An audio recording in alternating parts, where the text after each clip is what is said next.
So welcome to the Jords podcast for round 10.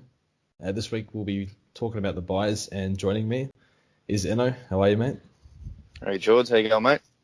Very well, very well. How'd your week go, mate? Round 10 I got 2,354, which after a couple of weeks of going backwards was good to finally get a top 5% score again. Went in like only 70 spots, so it was about par really, and sitting at 547th at the moment. How about yourself? Really well, actually. So we haven't done a podcast for the past 2 weeks due to various reasons, and I've been in the 2100s. So That's not the reason though, but yeah, definitely not. I scored 2,484. We're back in the top 1,000, which is really nice. So because my team went so good this week, I'm not expecting much this week. So a bit of a nice week anyway. So yeah, that is that. Yeah, definitely. So first up, we need to talk about the buys. Buys a little bit frustrating this year, I think, because we don't have the Gold Coast and Port early buy. So for me last year, for those that played last year, you'd remember. So I had Holman, who we could hold throughout the buys, and also if you had a Port player, so if you had Westhoff or Gray, you just hold them throughout the buys and you just survive a lot easier with those guys. So we don't have that luxury anymore. no. So how are you feeling about the buys? Feeling good, bad? Pretty good. Look, it's the middle one that's the issue, but that'll be the same for a lot of us with, Sydney, Geelong, Neil for Brisbane, and It's the rucks as well. Gordon and obviously the rucks. Yeah, so there's like 6 to 8 that most will have, like all primos missing. So gotta hope you got the rookies on the bench that are playing. Yep. For me, it's the first buy is a little bit worse, I think. I have 6 primos out. Who are they? So, Steele, I still have him. McRae, Fife, Boak, and Daniel. And someone else somewhere. So, Dunkley, I think. Yeah, Dunkley. So my strategy has always been to load up on the first buy and then just survive it. And then it makes the next 2 buys a lot easier. Yep. And ideally, I'd like to have 19 playing. So that way, because we're playing so many rookies, one of them's bound to throw in a 30 or something. So that can drop off. So I don't have that luxury this year. So it's going to be really difficult. So how's your first week anyway? Well, the first one's probably my best one because, I don't actually own 5 still, believe it or not. But, I have 21 playing. So, Oh, you're laughing. I got a full back line. It actually technically is 20 because I can't get one of the defenders to play elsewhere. So it's 20, but yeah, looking pretty good for the first one. Yep. So the defenses should be pretty easy in the first round. Yeah. For me, what I'm doing is I have Dersma in defense and Answorth mid, and swapping them two gives me an extra player in the first and second round. So, or round 12 and round 13. So, if you can do that, that would be a big help. Get one of them in the mids, but it depends on your team, of course. So that really helps me. So I'll be doing that. I also need to rely on Williams and Matt Crouch coming back, who are their 1 week injuries have been more than that. So I think they should be back though. Williams every week they've been probable, but surely not much longer. I'd say both next week. Yeah. Yeah. And then really with the last buy round, it shouldn't be too difficult because everyone will be trading in primos that have already had their buys. So that should be fine. Are you all right for the last buy, do you think? Yeah, I think it's sitting just on 18 at the moment, but after that, trading in, Freo players and Essendon players after the first one, we should be fine for that one. Yep. So for me in round 13, there's a whole bunch of options that we have. It's Port, Essendon, the Dogs, the Saints, 2 other teams, Freo, if I did say them. One. Yep. So I'm looking at Zach Merritt or Bontempelli. Yep. And then also Robbie Gray. So not feeling Robbie Gray. Not personally, but we'll see. I mean, we've got one more week to look at him over in China, see how he goes. Yeah. He's been playing midfield a bit now, if I'm correct in saying that, but you got to remember Ollie Wines is still out, so he's out for a little bit. But does that change when he comes back? Who knows? We can speak about him a bit more after, but I see how he goes. But I'm confident in him more than others, I think. Yeah. So with this bye, it looks like it's going to be very difficult because if anyone remembers last year in the first bye round, we lost a lot of players. I think Cornelio was out with concussion, Fife suspended, Dusty went to New Zealand, and a whole bunch of other stuff. So I will cop a donut if required. I don't really have a lot of trades, so for me, I don't think it's the end of the world if you have 17 playing. It's not ideal. So Yeah. Are you going to be looking, if you have to cop a donut, will you try and work around it or just take it? Yeah, we probably got to hope. I was talking to you before about like Will Snelling playing in the middle bye round just for an extra player. But I think I'll be bare minimum, so I'll be 18. I think in the middle one, if it all goes to plan, with players back and whatnot. But yeah, I'm the same. If I have to cop a donut there with 17 playing, just cop it. I think. Try and nail your captaincy choice, so you can still get a decent score. But yeah, I agree. I made the mistake. I brought in Patrick Wilson last year. He played one game just because I didn't want to cop a donut. He scored 30 and hasn't been seen since. So no, it happens. But yeah, learn for this year that it's probably not worth trading in a rookie just to cover one round, especially if they're dodgy. I think he loves the beers, Paddy Wilson. So if you knew that, maybe you wouldn't have. Yeah. Oh, it happens. So now, for the rookies that we are trading out, so the ones that we want to hold are the ones with the last bye round. Yep. So I think a lot of people's forward line will be stacked with the Richmond rookies. Baker, Bolter, and Bolton. Yep. Also Corbett and Larkey, if you have those. So these guys you absolutely hold until the last bye round, and then you flip them then. And also in the midfield. So if you have Walsh, I know it's tempting for people to go Walsh to Josh Kelly. Yeah, but I'm not sure I would do that. I think I would hold. It's a bit of a tough one. I mean, you got to be going pretty well to be trading Walsh when he's playing in the first two buys. I know I'll be needing him, so yeah. So Walsh, Stocker, even Gibbons maybe. I'm not sure, but just hold those guys to the last bye. And same with Atkins and Jordan Clark. You probably, if you can, hold them until their bye rounds and flip them to someone then. Yep. So those are the buys. So how many trades do you think roughly you will use in the buys? Look, I've got 17 now. I think I'll be using one this week. We'll get to later, but I'll probably be left with 8 to 9, I think, after the buys. Probably 8, I would say, just to be conservative. So using at least 6 or 7 trades in the buy. Yeah, I think so. Yep. Okay, I'm not looking to use many at all because I've stocked up on round 12 buy players already. And you wasted a few, mate. Yeah, I did, but I thought it was the right thing to do. Probably wasn't. It's going to sting later on. Like, for example, I have to hold Brodie Smith now. So, what do you think you to do with Brodie Smith? Are you going to flip him in the last buy round? No, I mean, you'd have to be going pretty well, again, to be doing something like that. I'll be holding him till definitely a few rounds after the buys, see how he goes. But I still believe he can average 90, so I don't see a reason to flip him just yet. I know there's the worries with Brown and Talia Laird and all them stealing some points. So but I just think we got to hold him through the buy. So we'll see how he goes through this period. And just quickly, I keep seeing people keep saying that Miller is sharing points. Miller is playing forward at the moment, so that's not an issue.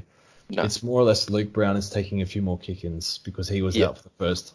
I I don't know, 6 odd weeks. So that's the reason for that. But also West Coast kicked straight this week, so not many kicking opportunities. They did, that's But true.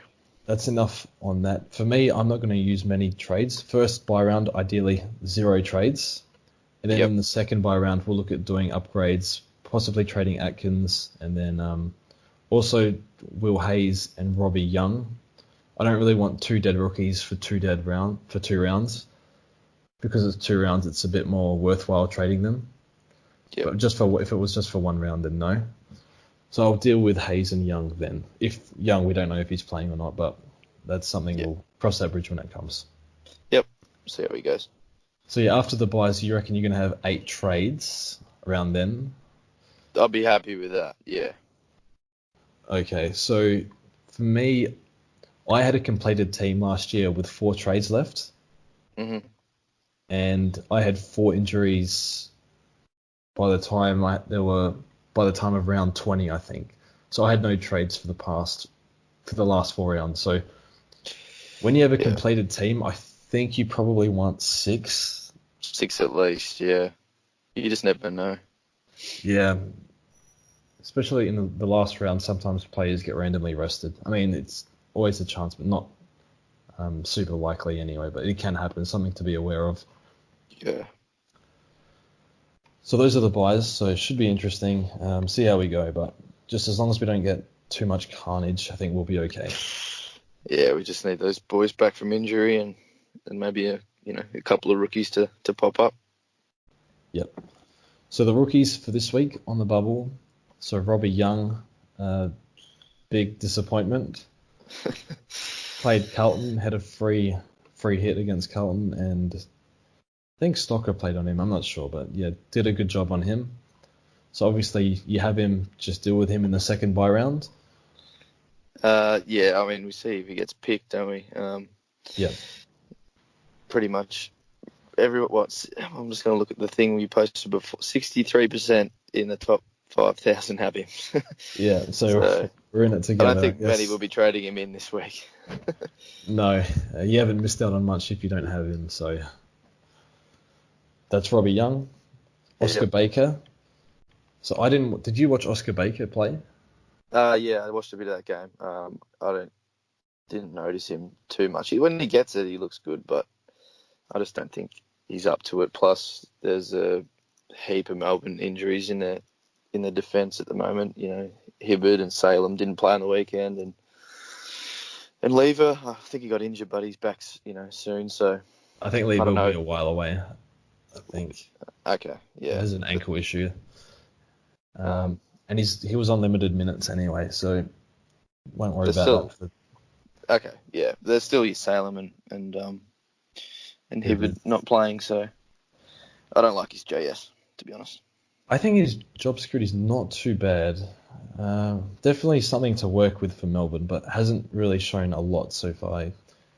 When the game was over, that's when he got involved a bit more, I think. So not the best trait to have, but still very young, still learning, of course. So I don't think it's the worst option.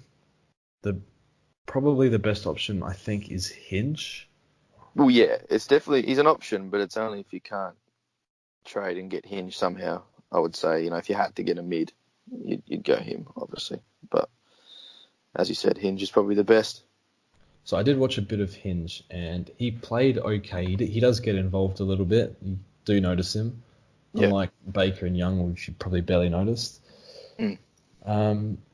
So I think he's been in the system for a while. I think he came through the academy or something like that. So bit of a surprise that he got picked, but I do like the look of him. I think he plays a little bit outside and a little bit in defence. I saw him get a few cheapies in defence, I think. So he's the one I'm bringing in. His job security, it's not the best, but it's probably the best of the worst, if that makes sense. Yeah. So will you look to bring in him this week? Yeah, I think that's the only trade I'll be making after Lockhart's terrible performance on the weekend. I think I've got to flip him, so I'll bring in Hinge, I'd say. Yeah, but another thing is his buy is really bad in defence, so ideally if if you have Ainsworth in defence, I'd be shoving him in the midfield because he shares with Ainsworth, Marty Hoare, Hearn, Lloyd, Jordan Clark, Darcy Moore, if you have those guys still. So, really bad buy for the defence. So definitely put Ainsworth mid if you can there. Yeah, you want Dersma in defence, and you want Ainsworth on the mid bench for sure. Yep. So Darcy Fort, big no for me. I'm not sure in his job security, and he does nothing unless Gawn or Grundy go down. He's not doing anything for buy round scoring. No. So not going to worry about him. Maybe if you didn't have Bynes and you just had Rob there, would be the only way I would consider it, and just go and Rob to Fort. That's the only reason I would, but still probably no. That makes sense, yeah, because then you can just get Bynes in later or something. Yeah. If you want to cash Fort in. Yeah.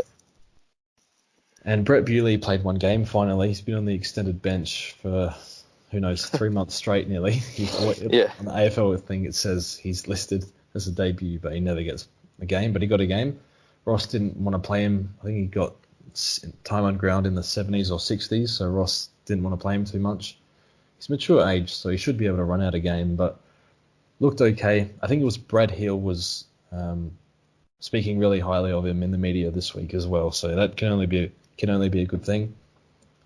So one we can look at in round 13, Brett Bewley, he'll be on the bubble, so no reason to wouldn't go early on him. Would you go early on him by any chance? No, because he's got the bye. I'd just see if he needs to hold his spot. So see how he goes, and after his bye, if he gets another game, then for his third one, look at him then. Yep. So we'll just wait and see on Bewley. So the mid-season draft was on. Don't really know a lot about these players, but we did get confirmation that Gardner from the Bulldogs, who is a 102,000 forward, but I think he played in defence in the VFL. This year he has. I know. Yeah, okay. I looked him up when they were talking about him. Apparently last year he was playing some forward and he kicked like 20 goals. Okay. But this year the Dogs have been playing him in defence in the VFL. So I mean they must love him. So if you have Robbie Young and Gardner plays well, then you can cash in Robbie Young for 15,000 in 2 weeks' time. So that way, it's not big trade. Yeah, so at least you'll make something off of that. So wait and see on Gardner. Not sure what to expect from him. So playing key defence, you can't expect too much from him unless he plays off his man a little bit. But I have no idea. Never seen him play. So one to watch for the next 2 weeks. Good to see that he's playing those. The mid-season draft is already helping us out. Yep. And the one a lot of us are looking at is Will Snelling. I believe that's how you say it. So he was drafted to Port. I'm not sure if he got a game or not. Don't think he did. I think one. One. Sammy was saying. Yeah. Okay, so the Bombers picked him up, and he's I think he's an inside mid, and his numbers have been off the charts in the SNFL. So it's like 10 tackles a game. I think 125 fantasy points a game, pretty much, something like that over the past month. Yeah, do you want to read his last 3 games? Yeah, go ahead. 33 and 15 tackles, 38 and 16, 27 and 16 tackles. There's averaging 15 tackles a game in the last 3 weeks. Ridiculous. That's more than Dusty's entire career. It wouldn't be far off, I don't think. So he's definitely one. Sorry, I shouldn't disrespect Dusty like that, but definitely the main one that we all want, I think, to come through, because he is the first buy. Then we can get him in the second buy. So not sure he plays, would not have a clue, but clearly puts in a lot of effort every game. Sort of like Devon Smith, just going by the numbers, lots of tackles sort of thing. So shows he puts in the work, and we'll watch him closely. And there are another 11 guys, but we're not sure on, so we can just wait on them. But the number one pick was DeLuca, who went to Carlton, 154k. I think did he play for Fremantle? I think. Yeah, he did. Yeah. Okay, so a bit expensive. the last buy is probably the best buy around for a rookie to have, I guess. We'll see So if he plays. keep an eye on him. Yep. So yeah, he'll have to score pretty well considering he's expensive. So those are the mid-season draft guys. We'll wait and see who gets named, but it's good to see someone already get named. So yeah, should be good. Now we'll touch on. I've written down primos here, but some of these guys aren't premiums really. So the first guy is Joshua Kelly. Do you have any thoughts on Josh Kelly? 650k. Well, he is a primo. Let's get that started. Yes. Yeah, I'm kicking myself kind of, but I went merit over him 2 weeks ago. I liked the buy better because Merritt will play for the last two, which I really needed. Yep. But yeah, his last 2 weeks have been off the charts. Gold Coast this week. I think he said Adelaide is it the week after that, who just gave up 510 Dream Team scores to West Coast mids. Yeah. So without him, we could be in a bit of trouble, but I won't be getting him in this week. It's just not viable. It's not a smart thing to do at his price. Yeah. So after the buys, potentially, when the season's nearly over, but if he's still fit, and in reasonable price. That's another thing. His durability is always going to be a concern because it was only 2-3 weeks ago that he was rested, something like that. Yeah. But he's absolutely worth the risk, I think, the way he's going. So it's just too late, I think, at the moment. So he's just sit back and pray, really. That's all you can do. I can't really get him for 650. No. But yeah, he's threatening to double ton every week. So not much we can do. So Basher Hooley, I think he's on Ramadan at the moment, so poor guy must be starving. But it's not stopping him from playing really well. I'll tell you what he's eating, the pill. Yeah, he can't get enough of it at the moment. So Basher Hooley, your Tigers, how do you feel about Basher Hooley as a pick? I think he's 500k-ish. I'll just double check. And he's got a pretty low break even at 56. So, he suits buys pretty well playing the first two.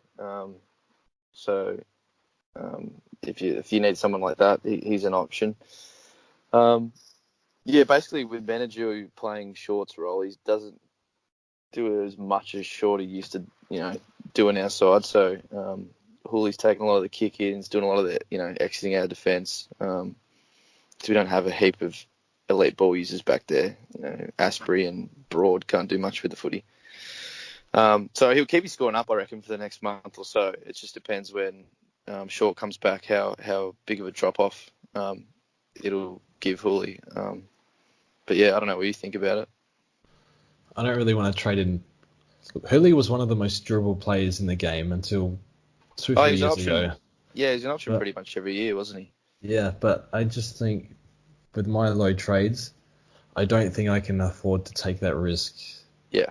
I mean, there's every chance he plays every game, but you never know. But another interrupted preseason, and then Short comes. I'm not sure how far Short away is. Month listed, I think, with his elbow, but he probably goes VFL, I would say, for a week. Okay. So yeah, I'm gonna skip Hooley. I'm not really interested, but he's put his hand up as a good pick, I think, but not for me. Yeah. Now, another guy is Chris Main. I have to credit Dr. Supercoach for this because I heard about his name first on their podcast. So he's 350k and he's averaging, I believe it's 99 or 100 and something. I think it's 99. I can't remember exactly, but without the injury affected game. Yeah. He's 350k, so great M9 cover, really good. For cover players, though, I've always preferred dual position, so that way they can cover two lines. I can't get him in. There's no real reason for me to get him in. He has a middle buy as well, so just thought I'd add that in. So a matter of timing for me. So no good for me, but playing really well, playing on a wing, I think. So can score. He's a player you look for, like the diamond in the rough every year. But as you said, the no DPP and the middle buy just makes it not viable. Yep. Okay, so now we can talk about players that we want to get in the round 13 buy. So obviously the round 12 buy, there's not much point trading anyone in unless there's a rookie on the bubble or something like that. So in defense, it's James Sicily, who's a high break even of 133, might go down to about 480k, I think projected around there, 490. And there's also Luke Ryan, who's about 520k. Yep. So Sicily and Ryan, do you have a preference between those two? Bearing in mind that Ryan's a bit more expensive. Yeah, I do like Ryan. I reckon his role's really good. He's playing good footy. And there's always that risk with Sicily, getting suspended, whatever. But I just think he's too good to pass up it. If he's going to be 470, 480k after his buy, you have to go Sicily, in my opinion. Yeah. But it's a toss up. What do you reckon? If you had the money in the trades, I'd go Ryan. But I think for me, I'm in a situation where I need someone cheaper because I need to pay up for Hearn. Yeah. So to offset that a bit, I think Sicily, who had a really good start to the season, just a few down weeks, and his numbers are still not even that bad. He's still getting plenty of kicks and stuff. It's just, I think 2 weeks ago he had like 7 clangers or something like that. So yeah, I like Sicily. There's more value in Sicily. I think Ryan seems a little bit a bit more reliable, not threatening to elbow someone in the head every week. So for that reason, it's Ryan if you have the money in the trades, but if not, then Sicily. So I'll be going for Sicily. Yeah. So the midfielders are, so it's Fife, McRae, Bont, and Zach Merritt. All really good options, I think. I think Bontempelli's playing a bit more forward at the moment. So I still kind of like him though, because he can always go back in the midfield. But if you don't have McRae, definitely McRae. And also Fife as well. So those guys are around 590, 600, and probably going to go up even more. So those are the guys to get in the midfield. Any thoughts on those guys or preference? Yeah, I got McRae and I already got Merritt already. I agree with you about Bont. I'd be not too nervous, but I just wouldn't be convinced on his scoring when he goes forward. And I don't have Fife, so I mean it's pretty much a no-brainer. That's probably when I'll be getting him. Yep. So Bont might be around 550k. I kind of like that. I think I want to go for that. Yeah. Okay. Bit concerned with his forward time though, but he's such a gun. You'll have McRae, Daniel, Dunks, and Bont, won't you? Yeah. Sometimes people message me just randomly on Twitter. It's like, no, Jordan, don't do this. You have too many of the same player. No, yeah, I agree with you. It doesn't actually matter too much, but you just one of them's always going to have a down week. You'd think. Who knows? Just quickly, Toby McLean at the start of the year. Hold it. Listen, Toby McLean at the start of the year said, and I remember this. He's one of my favourite players. He said, "I will be playing forward for the first half of the year." Now, there's no way. If he moves back into the midfield, Wallace is out. I'm just saying. We both traded Dunkley in, and now he's saying this. He could look. I don't think he's a primo, but as cover, we've seen what he can do in the midfield. But just all I'm saying, keep your eye on Toby McLean. That's all I'm saying. Yeah. So he's forward mid too, so that's a good thing. So I can have like 5 Dogs players. That'll be fun watching Dogs games. Oh, jeez. Can you imagine? Anyway, I wouldn't even watch them. I'd just get frustrated. 4 of them would be going good and then 1 bad and I'll still be upset. Yeah, exactly. So the forward line, there's no one to get in the rucks really. But the forward line, so there's Boak, Mundy, Marshall, Billings, Daniel, Dunkley, and say Robbie Gray as well. So if you don't have Boak, he is the one you get first. Yeah, because he clanged it up on the weekend. Oh, his disposals in the 40s and the 50s. It's frustrating. I think 2 weeks ago he got the ball in the same position, and 2 times in a row he kicked it into the 20th row. It's just so frustrating. He just couldn't stop getting the ball, and he's just giving it to the guy in the stand. So, but still, perfect timing if you don't have Boak. So his numbers are still good. It's just his disposal is not good sometimes. So yeah, perfect timing if you don't have him. David Mundy. So this is really interesting because he's averaging like 115 since his first 2 games where he had a bit of a meltdown for some reason. Not sure why, but he's really expensive. Are you considering David Mundy at all? Yeah, I was just looking. Someone asked about him. I think, Balls of Steel said, yeah, will Mundy keep up what he's doing? I think he will if he plays. As long as he plays out the season, I think he can average 100 from here out. You just don't pay 590k for him. So No, not for a 34-year-old anyway. no, yeah. Although he's defying that logic anyway, the way he's going. Yeah, he still moves well. He just, there's always that risk. He drops below 550. I'll look at it, but not even Not 550 is a bit excessive. Yeah, so yeah, I'm probably going to skip him and opt for somebody a lot cheaper. But yeah, his ownership is so low, so he's a nice pick, I think. Yep. So Rowan Marshall, I think he's established himself as an option now. Doesn't look like Billy Longer will get a game anytime soon. So they like him in that role, playing really well, and definitely one of the Saints' best players this year. So still, I think he's around 450, 460k. I really like. I just looked. 440. Yeah. Okay, I love that. I want to get Ron Marshall in, to be honest. Been saying it for a while, haven't you? Yep. Yeah. Go on. Yeah, I think it's between him and Robbie Gray for me. So see how I feel. Okay. Just for that price, it means I still need to get Jake Lloyd in, who's going to be upward of 550. So I need to find someone cheap in the forward line, and he fits that description.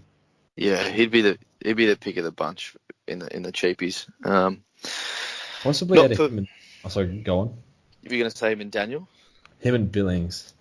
Yeah. Classic Billings. Yeah.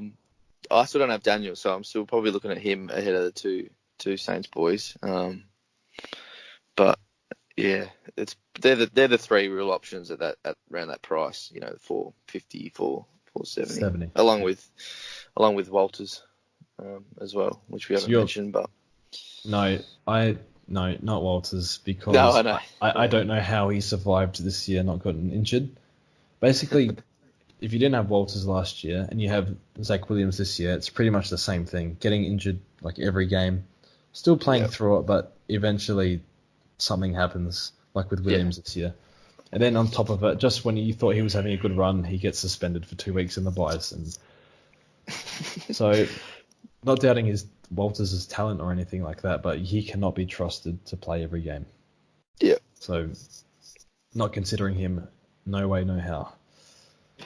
So Josh Dunkley is kind of getting out of control. Another 130, plenty of mid time. I think it was 22 contested on the weekend, or 20.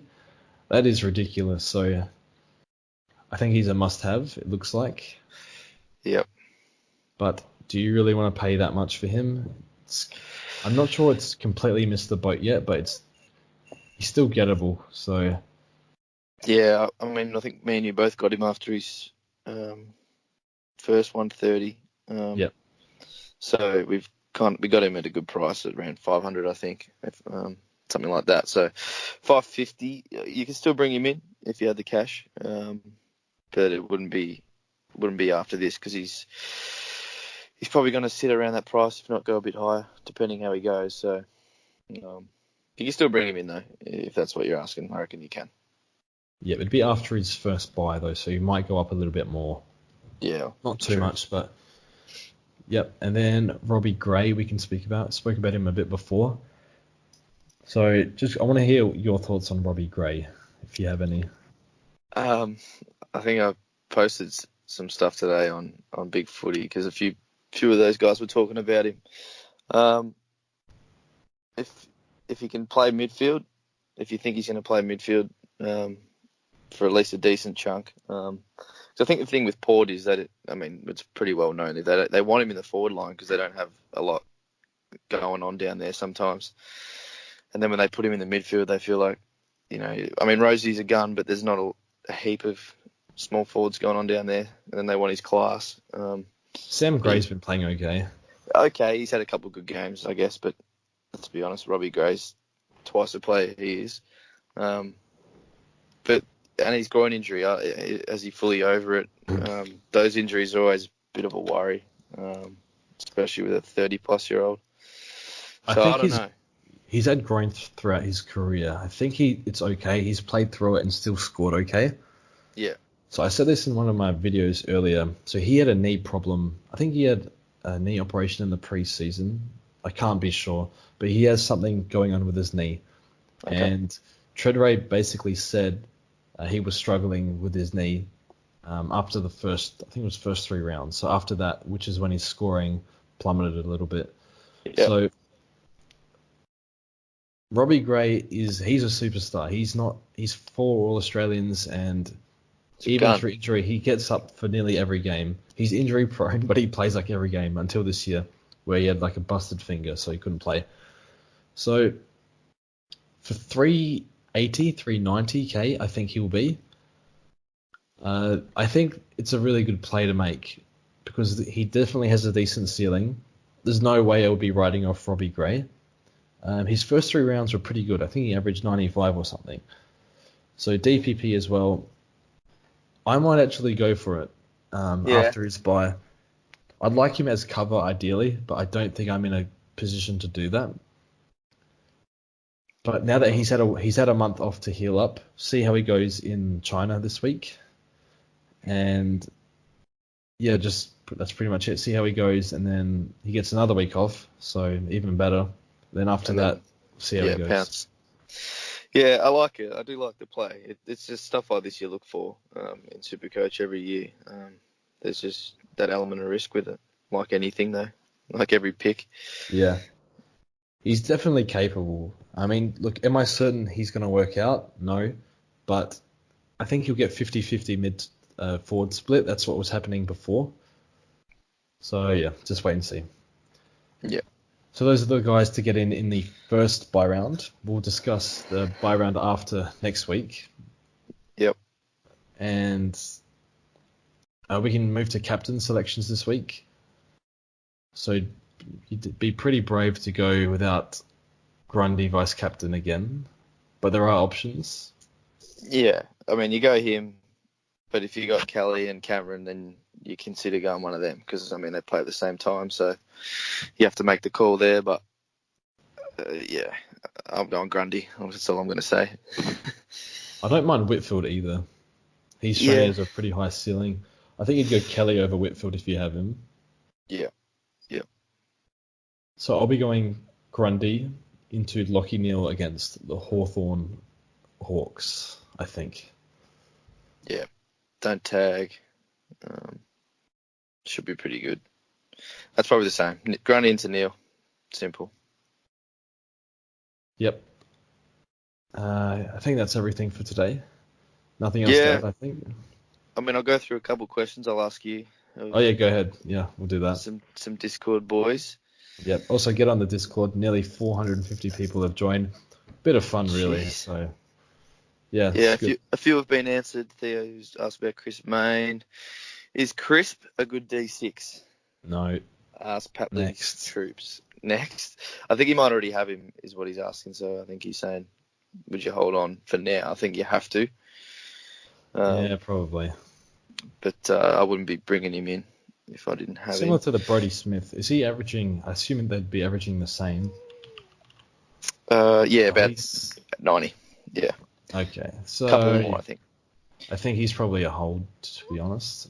If you have tons of trades, then maybe flip him to Sicily in his bye round. But other than that, hold. This is a good one. We didn't address is Rob worth keeping until the bye rounds as cover, or is it downgrade to Fort required? So I wanted to cash in. I cashed in Rob because I needed Whitfield, and there's a lot of guys I think you need. Like Whitfield is one, Tim Kelly. So I think his money's too valuable to get one of those must-haves. So I'd be cashing him in, because if you're holding him, you probably have binds in the forward line as well. So that complicates things. Yeah, forward line would be a mess. Sources almost available this week or next week. So I think I read he's good to go this week. So I mean, we'll see if they bring him in. Yeah, see what happens. I think Source will get a few games, and then they'll assess who's better, who they prefer out of Source and Rob. I think it's worth persisting with Rob, but it's up to the club.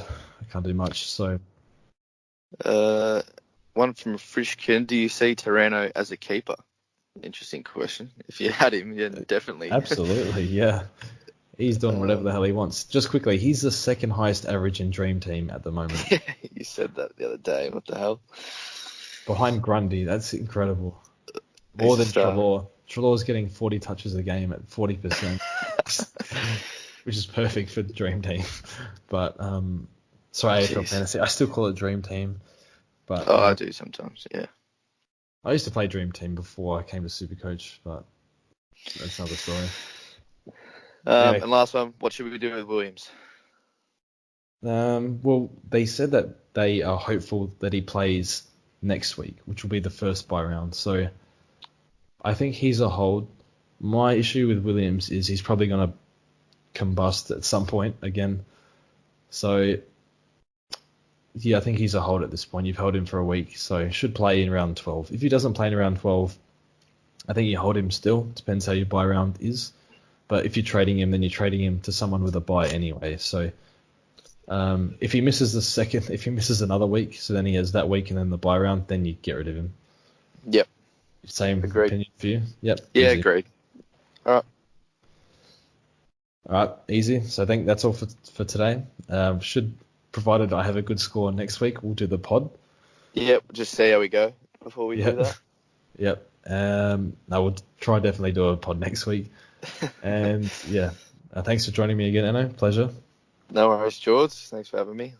No worries. We'll see you guys next week. Catch up.